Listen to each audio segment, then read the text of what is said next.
بسم اللہ الرحمن الرحیم۔ گزشتہ اتوار کو جو ہے سورہ انعام کی 73ویں آیت کی جو ہے تلاوت کا شرف حاصل ہوا تھا، تو اسی کی جو ہے کچھ تفسیر ضروری تھی۔ روح البیان سے جو ہے اس کی تفسیر کے بارے میں بیان کیا گیا ہے کہ سورہ اسرافیل کا بیان حدیث شریف میں ہے کہ جب اللہ سبحانہ و تعالیٰ آسمانوں اور زمینوں کی تخلیق سے فارغ ہوا تو سور پیدا کر کے اسرافیل علیہ السلام کو دے دیا، اور وہ سور کو منہ میں رکھ کر اپنی آنکھ عرش معلیٰ پر لگائے ہوئے ہیں کہ کب انہیں سور کے پھونکنے کا حکم ہوتا ہے۔ حضرت ابو ہریرہ رضی اللہ تعالیٰ عنہ فرماتے ہیں کہ میں نے عرض کی، یا رسول اللہ صلی اللہ علیہ وسلم، سور کیا شے ہے؟ حضور سرور عالم صلی اللہ علیہ وسلم نے فرمایا، وہ ایک سینگ ہے۔ پھر میں نے عرض کیا کہ وہ کس طرح ہے؟ آپ نے فرمایا، وہ بہت بڑا ہے۔ مجھے اس ذات کی قسم کہ جس کے قبضے قدرت میں میری جان ہے، وہ 14 طبق آسمان اور زمین کو گھیرے ہوئے ہے، اور اس کے دائرے میں ارواح مخلوق کے برابر سوراخ ہے۔ اب اس بات سے جو فائدہ ہے وہ یہ ہے کہ منقول ہے کہ نفخ یعنی پھونک 3 ہیں۔ نفخ فضا کہ جب اسے لوگ سنیں گے تو یہ یقین ہو جائے گا کہ وہ اب یقیناً مر جائیں گے۔ اس نفخ کے بعد تمام مخلوق فنا ہو جائے گی، دنیا کی کوئی شے بھی باقی نہ رہے گی۔ اس کے بعد انہیں گھبراہٹ گھیر لے گی، اور وہ نفخ حساب و کتاب کرنے کے لیے ہوگا۔ دوسرا یہ نفخ صاخ کا کہلاتا ہے کہ اس سے تمام مخلوق مر جائے گی۔ اللہ سبحانہ و تعالیٰ کی ذات کے سوا سب کو فنا ہے، کما قال کل شیء ہالک الا وجہہ، یعنی ہر شے ختم ہونے والی ہے سوائے اللہ سبحانہ و تعالیٰ کی ذات کے۔ اس نفخ سے قبروں سے اٹھیں گے۔ اب اس بات سے جو ہم پڑھنے والوں کے لیے فائدہ کیا ہے؟ تو بولے ایک نفخ سے دوسرے نفخ تک 40 سال کا عرصہ ہوگا۔ تمام مخلوق کے فنا ہونے کے بعد ہر ایک روح سور سے معلق کی جائے گی۔ مٹی میں عام انسان کی ہر شے مٹی سے مٹی میں مل جائے گی، سوائے ایک ہڈی کے کہ اسے مٹی نہیں کھا سکے گی۔ اسے عجب الذنب کہا جاتا ہے۔ اس سے تمام مخلوق کو قیامت میں مرکب کیا جائے گا۔ اللہ سبحانہ و تعالیٰ اسی دن تمام مخلوق کو جمع کرے گا۔ کوئی درندوں کے پیٹوں میں ہوں گی، اور پانی کے حیوانات میں، یا زمین کے اندر، یا جنہیں آگ جلا دے گی، یا جنہیں پانی نے غرق کیا ہوگا، یا سورج کی گرمی سے مٹایا ہوگا، یا جنہیں ہوا اڑا کر لے گئی ہوگی۔ لیکن یہ اس وقت ہوگا جب عرش سے بارش ہوگی، اس پانی سے سب زندہ ہوں گے۔ اسے آب حیات کہا جاتا ہے۔ اس کے بعد 40 سال آسمان سے پانی برستا رہے گا، یہاں تک کہ 12 گز پانی سب کے اوپر چڑھ جائے گا۔ پھر اللہ سبحانہ و تعالیٰ کا حکم ہوگا، اجسام انگوری کی طرح بڑھنے شروع ہو جائیں گے۔ جب تم اجسام کی ترکیب مکمل ہو جائے گی، باقی اس کے اندر ارواح داخل کرنے ہوں گے۔ اس کے بعد سب سے پہلے حملۃ العرش زندہ ہوں گے، یعنی جو ملائک جو عرش کو تھامے ہوئے ہیں۔ پھر جبرائیل، پھر میکائیل، پھر اسرافیل سور پھونکیں گے، جس سے تمام ارواح اس کے سوراخ سے نکلیں گے جیسے مکھیاں اڑتی ہیں۔ تمام ارواح سے زمین و آسمان کے درمیان خلا بھر جائیں گے۔ پھر اللہ سبحانہ و تعالیٰ ہر روح کو حکم فرمائے گا کہ ہر ایک اپنے جسم میں داخل ہو۔ پھر وہ روح اپنے اپنے جسم میں داخل ہوگی۔ روح پہلے ناک کے سوراخوں سے داخل ہوگی اور تمام جسم میں پھیل جائے گی، جیسے زہر ڈنس کی جگہ سے شروع ہو کر تمام جسم میں سرایت کر جاتی ہے۔ اس کے بعد زمین پھٹے گی۔ سب سے پہلے حضور علیہ السلام زمین سے تشریف لائیں گے۔ اس کے بعد آپ کی امت، اس وقت سب 33 سالہ نوجوان ہوں گے۔ اس وقت سب 33 سالہ نوجوان ہوں گے۔ اس وقت سب کی زبان سریانی ہوگی۔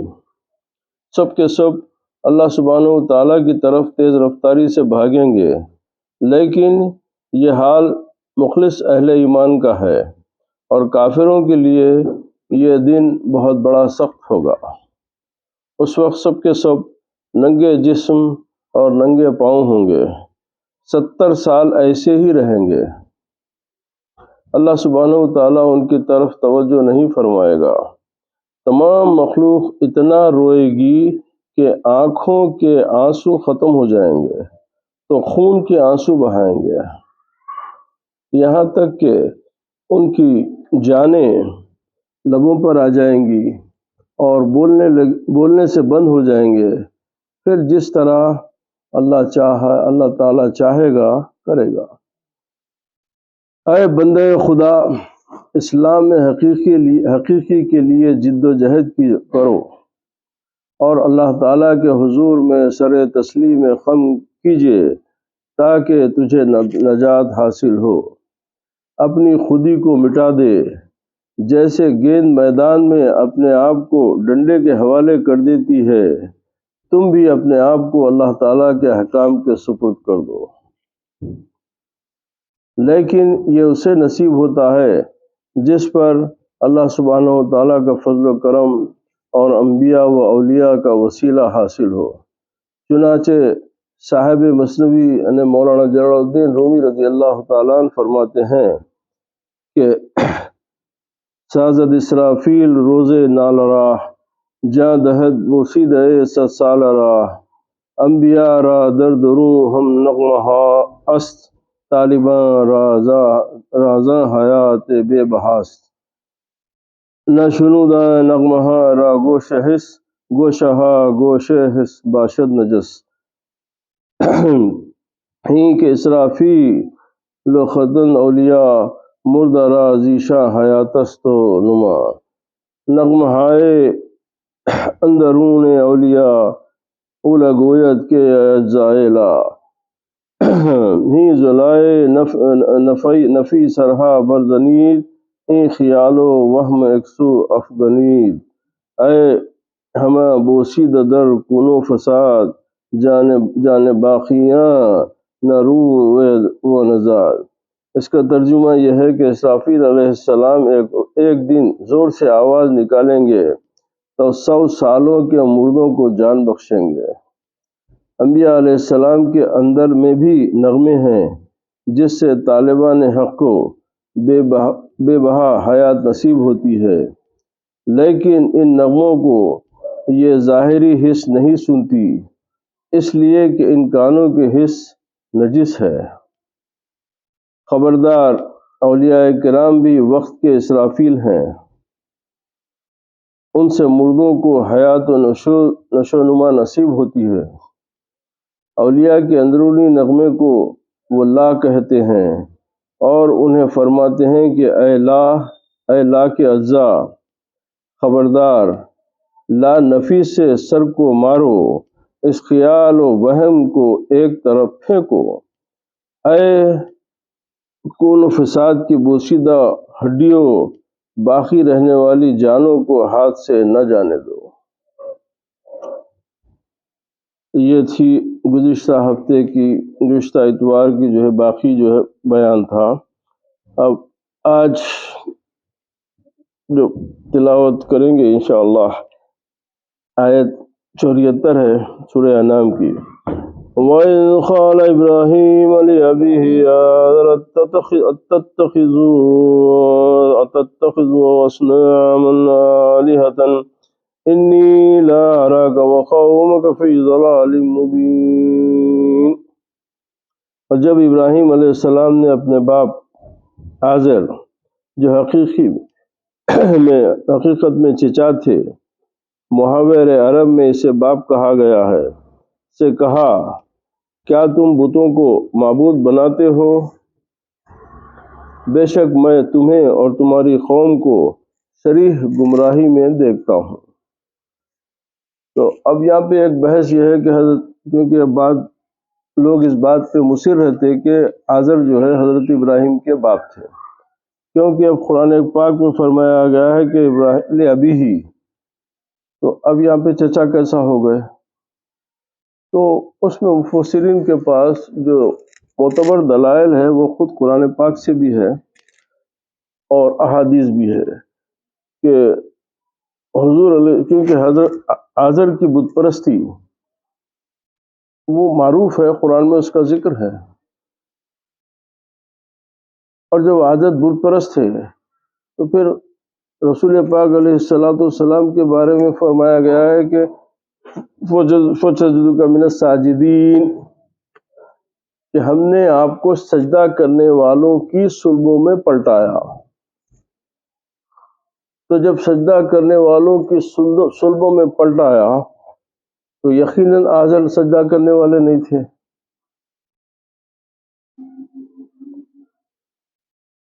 تو اس بات سے ثابت ہوا کہ بھئی آزر ابراہیم علیہ السلام کے والد نہیں تھے۔ اب چچا کو ابھی اب کہنا، یہ قرآن میں اسی طریقے کا اسلوب ہے، اس لیے کہ جب حضرت یعقوب علیہ السلام کا ذکر اللہ سبحانہ وتعالیٰ قرآن میں فرمایا تو فرمایا کہ وَآبَاؤُكُمْ اسحاق و اسماعیل، حالانکہ وہ اسحاق علیہ السلام کے بیٹے تھے، اسماعیل علیہ السلام تو ان کے چچا تھے، مگر اسماعیل علیہ السلام کو بھی باپ اب بول کے مخاطب کیا گیا قرآن میں۔ تو یہ اسلوب قرآن تھا کہ چچا کو بھی اب بولا گیا ہے۔ تو اسی دلیل کے اوپر پھر سرکار دو عالم صلی اللہ علیہ وسلم فرماتے ہیں کہ میں پاک سلوب اور پاک ارحام سے ہوتا ہوا، منتقل ہوتا ہوا حضرت عبداللہ حضرت آمنہ کے سے جو ہے میں دنیا میری بعثت ہوئی، میں پیدا ہوا۔ تو ان تمام روایتوں کو سامنے رکھ کے اس بات سے کوئی شک نہیں ہوتا کہ آزر ابراہیم علیہ السلام کے والد نہیں تھے بلکہ وہ چچا تھے۔ اس میں کوئی زیادہ جو ہے اب لوگ بات اڑ جاتے ہیں ان باتوں کے اوپر، اللہ ان کے ایمان کو سلامت رکھے، اللہ ان کی مدد کرے۔ اب اس کے بارے میں اور یاد کیجئے جب ابراہیم علیہ السلام نے آپ اپنے باپ آزر جو حقیقت میں چچا تھے، محاور عرب میں اسے باپ کہا گیا ہے، سے کہا آزر اس کا لقب تھا جبکہ اس کا نام نارح تھا، کیا تم بتوں کو معبود بناتے ہو؟ یہاں استفہام بطور توبیخ ہے، بے شک میں تمہیں اور تمہاری قوم کو صریح گمراہی میں مبتلا دیکھتا ہوں، کیونکہ انہوں نے اظہار حق کے باوجود گمراہی کو اپنایا ہوا ہے۔ امام راضی رحمۃ اللہ تعالی علیہ اور علماء سلف میں سے ایک جماعت کا کہنا ہے کہ حضرت ابراہیم علیہ السلام کے والد کا نام نارح اور چچا کا نام آزر ہے۔ ان کا چچا آزر نمرود کی وزارت کے بعد شرک میں مبتلا ہو گیا تھا، اور چچا کو باپ کہنا عربی محاورات میں عام ہے۔ اسی محاورے کے تحت آیت میں آزر کو حضرت ابراہیم علیہ السلام کا باپ فرمایا گیا ہے۔ زرخانی نے شرح مواہب میں اس کی کئی شواہد بھی نقل کیے ہیں۔ حضرت ابراہیم علیہ السلام کے والد کے مسلمان ہونے کا بیان۔ اب ان کے والد مسلمان تھے، اس بیان کی دلیل کیا ہے؟ تو بولے ربنا اغفر لی ولوالدی وللمؤمنین یوم یقوم الحساب۔ حضرت ابراہیم علیہ السلام نے اللہ تعالیٰ سے دعا کی، اے میرے رب مجھے بخش دے اور میرے ماں باپ کو اور سب مسلمانوں کو جس دن حساب ہوگا۔ اہل سنت و جماعت کا یہ عقیدہ ہے کہ حضرت ابراہیم علیہ السلام کے والد اچھا یہ طارق مومن موحد اور جنتی تھے۔ آزر بت پرست آپ کا چچا تھا۔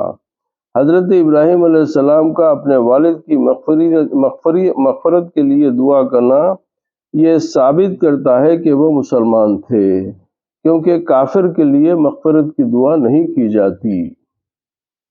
حضرت عباس رضی اللہ تعالیٰ عنہ کا قول ہے کہ حضرت ابراہیم علیہ السلام کے والد کا نام آزر نہ تھا بلکہ طارق تھا۔ آزر سے مراد بہت ہے۔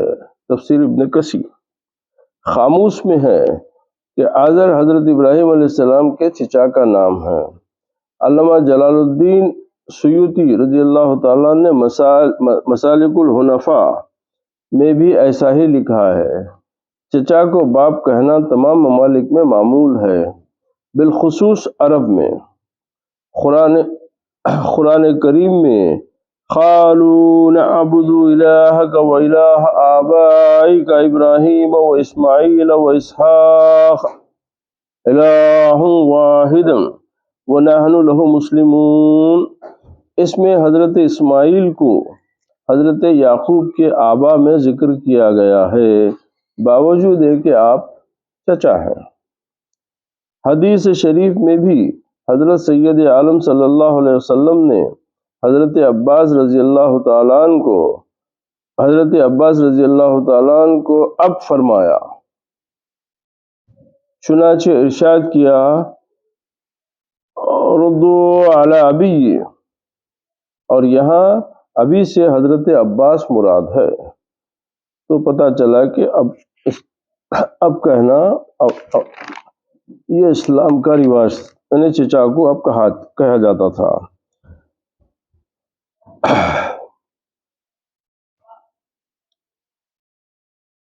اب اسی تفسیر میں روح البیان فرماتے ہیں کہ جب ابراہیم علیہ السلام نے جب عرفان کے لیے دل کو متوجہ کیا اور زبان کو براہین قائم کرنے کے لیے کھولا تاکہ شرک کی جڑیں اکھڑ جائیں اور گمراہی دنیا سے اٹھ جائے، پھر اپنی جان کو آگ میں ڈالنے سے گریز نہ کیا اور بچے کو راہ حق میں قربان کرنے کے لیے تیار ہو گئے اور مال مہمانوں کی نظر کر دیا، تو اللہ سبحانہ وتعالی سے سوال کیا وَجَعَلْ لِي لِسَانًا صِدْقٍ فِي الْآخِرِينَ۔ اللہ تعالیٰ نے اپنے فضل و کرم سے آپ کی دعا قبول فرمائی اور آپ کو اپنے مقصد میں کامیاب فرمایا، اور دنیا بھر کے لوگوں اور تمام اہل ادیان یعنی دین کی جمع ہے، اہل ادیان کو آپ کے فضل و علم کا معترف بنایا، یہاں تک کہ مشرکین بھی آپ کی تعظیم و تکریم بجا لاتے، بلکہ وہ ان کی اولاد سے منسوب ہو کر فخر محسوس کرتے۔ اللہ تعالیٰ ان کے مناظرے کو بیان فرما کر مشرکین عرب پر حجت قائم فرمائی اور اپنے محبوب صلی اللہ علیہ وسلم سے فرمایا، اے محبوب کریم صلی اللہ علیہ وسلم، آپ اہل مکہ کو یاد دلائیے کہ ابراہیم علیہ السلام نے اپنے اب یعنی چچا آزر سے کیا فرمایا، یعنی اسے اصنام باطلہ کی پرستش سے روکا، جھوٹے خداؤں کی پرستش سے روکا۔ یہ وہ طریقہ ہے کہ اس کو سن کر سوائے تسلیم کی اور کوئی چارہ کار نہ ہو۔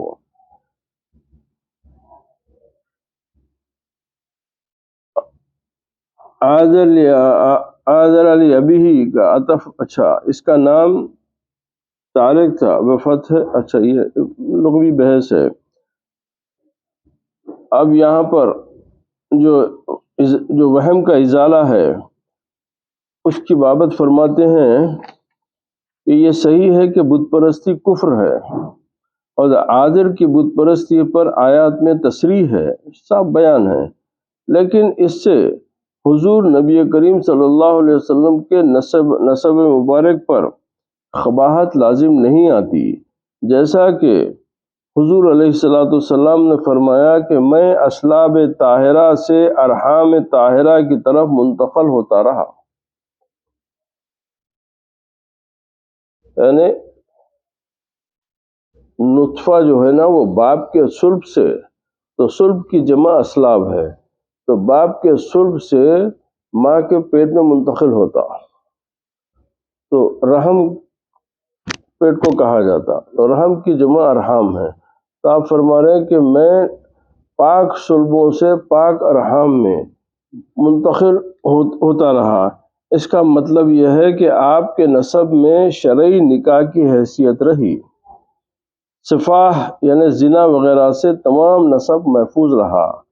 اس طرح ایک دیگر ارشاد گرامی ہے کہ جب اللہ سبحانہ وتعالیٰ نے آدم علیہ السلام کو پیدا فرمایا تو مجھے اللہ تعالیٰ نے ان کے ساتھ زمین پر اتارا، پھر مجھے نوح علیہ السلام کی پشت میں رکھا، میں کشتی نوح میں بھی جلوہ گر تھا، مجھے پھر چند واسطوں سے ابراہیم کے صلب میں رکھا، اسی طرح میں اسلاب کریمہ سے ارحام طاہرہ کی طرف منتقل ہوتا ہوا اپنے ماں باپ سے ظاہر ہوا، اور وہ دونوں بھی سفاح یعنی زنا سے محفوظ تھے۔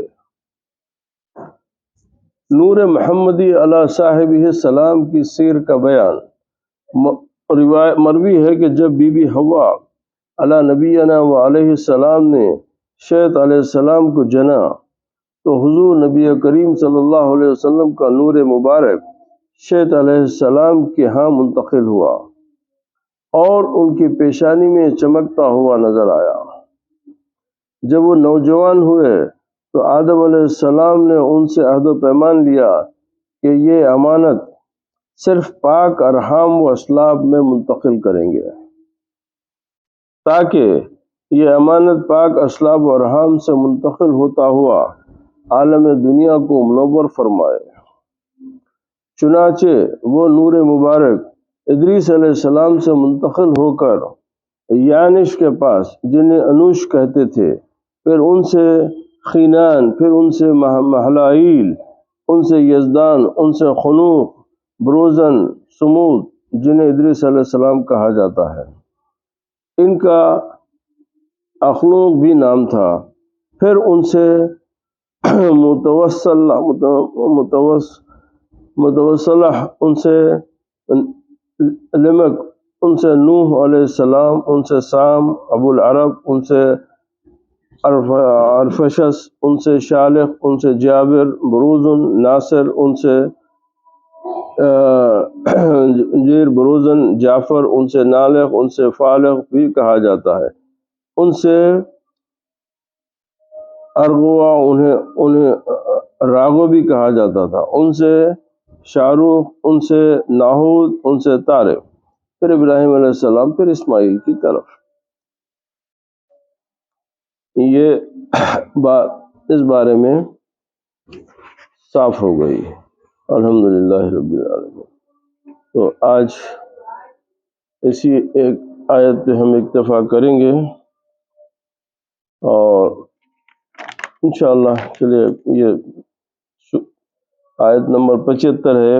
وَكَذَلِكَ نُرِيَ إِبْرَاهِيمَ مَلَكُوتَ السَّمَاوَاتِ وَالْأَرْضِ وَلَيَكُونَ مِنَ الْمُوقِنِينَ، اور اسی طرح ہم ابراہیم کو دکھاتے ہیں ساری بادشاہی آسمانوں اور زمینوں کی، اور اس لیے کہ وہ عین الیقین والوں میں ہو جائے،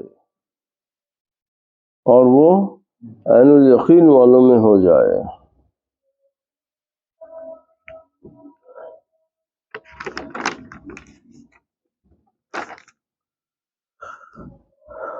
مجاہد وغیرہ سے منقول ہے کہ آسمان حضرت ابراہیم علیہ السلام کے سامنے کھول دیے گئے، عرش تک آپ کی نظریں پہنچی، حجاب اٹھا دیے گئے، اور آپ نے سب کچھ دیکھا، بندوں کو گناہوں میں دیکھ کر ان کے لیے دعائیں کرنے لگے، تو اللہ سبحانہ وتعالیٰ نے فرمایا تجھ سے زیادہ میں ان پر رحیم ہوں۔ بہت ممکن ہے کہ یہ توبہ کر لیں اور بدعمالیوں سے ہٹ جائیں، بس یہ دکھلانا موقوف کر دیا گیا ممکن ہے یہ کشف کے طور پر ہوا، اور یہ بھی ہو سکتا ہے کہ اس سے مراد معلوم کرانا اور حقائق سے متعارف کرا دینا ہو۔ جس طرح حضرت ابراہیم علیہ السلام کو دین میں بینائی عطا فرمائی، ایسے ہی انہیں آسمانوں اور زمینوں کے ملک دکھاتے ہیں۔ حضرت ابن عباس رضی اللہ تعالیٰ نے فرمایا، اس سے آسمانوں اور زمین کی خلق مراد ہے۔ مجاہد اور سعید بن جبیر کہتے ہیں کہ آیات سماوات والارض مراد ہیں، اور یہ اس طرح ہے کہ حضرت ابراہیم علیہ السلام کو صخرہ یعنی پتھر پر کھڑا کیا گیا، اور آپ کے لیے سماوات مکشوف کیے یعنی آسمان کھولے گئے، مکشوف کیے گئے، یہاں تک کہ آپ نے عرش و کرسی اور آسمانوں کے تمام عجائب و جنت میں اپنے مقام کو معائنہ فرمایا۔ آپ کے لیے زمین کشف فرما دی گئی، یہاں تک کہ آپ نے سب سے نیچے کی زمین تک نظر کی اور زمینوں کے تمام عجائب دیکھے۔ مفسرین کا اس میں اختلاف ہے کہ یہ رؤیت بچشم باطن تھی یا بچشم سر، کہ وہ باطن پہ دکھایا گیا یا سر کی آنکھ سے دیکھے، اس میں اختلاف ہے، کیونکہ ہر ظاہر و مخفی چیز ان کے سامنے کر دی گئی، اور خلق کے اعمال میں سے کچھ بھی ان سے نہ چھپا رہا۔ الحمدللہ رب العالمین۔ آج ان دو آیات پہ اکتفا کرتے ہیں، اور انشاءاللہ تعالی آئندہ سلسلہ جاری رہے گا۔ اللہ سبحانہ و تعالی ہم کو کرم سے قرآن کریم کو پڑھنے، اس پہ سمجھنے، اس کو عمل کرنے کی توفیق عطا کرے، اور اللہ ہمارے گناہوں کو معاف فرما دے۔ قرآن پروردگار نور قرآن سے ہمارے سینوں کو منور فرما دے، ہمارے گھروں میں، ہماری زندگیوں میں اللہ تعالیٰ قرآن کی برکتوں سے نور پیدا فرما دے، اور ہمارے گناہوں کو معاف فرما دے۔ وآخر دعوانا الحمد للہ رب العالمین۔